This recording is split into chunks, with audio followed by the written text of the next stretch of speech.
Tim, tell us what you do for a living. So in 2001, I was a divisional controller. I love my job. I love the company, love my job, love the people I worked with, but I was gone all the time. And Angela said, it's kind of becoming the life of a single mom, and I'm not digging that. And I completely respect that. So I'll just find another job.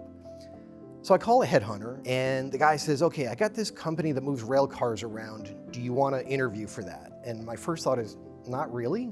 Calls me back 2 days later and says, well, they filled the job. Didn't want it anyway. Fast forward a few weeks later, I get on one of the shuttle buses at the airport, and this guy flops down across from me wearing a RailServe jacket, the company that was originally in play. Me being me, I strike up a conversation with the guy. And what I didn't know is that was the VP of Human Resources. The person they hired never showed up, and my resume was in his briefcase. So we had a basically God-inspired interview right there in the shuttle bus. And yeah, they offered me a job. Angela says, you gonna take it? I'm like, I want nothing to do with this place. There's problems here, like deep problems.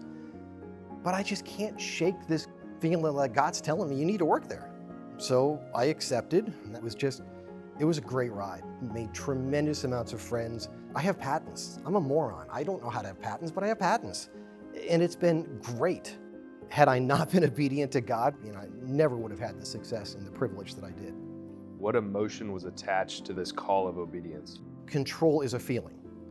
And the call to give up control and to just trust God even when you really kind of don't want to, right? Because God can decide how the weather goes, I'll decide where I work kind of thing. Giving up control and listening to where God wants you to go, even though you don't necessarily want to go there, was the feeling. Tim, was that your first experience with sensing God's call and stepping into it? Yeah, I think it was. Was it your last experience in No. hearing God's call? No, right? It's not something that is a one and done type thing.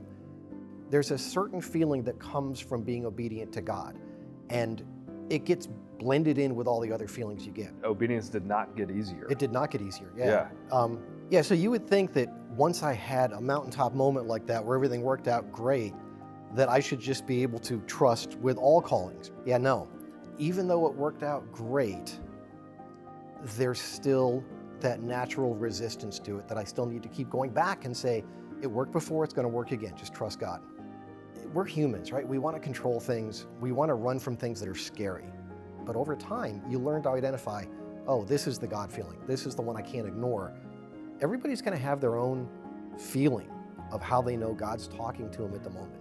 Just trial and error to figure out what one's yours.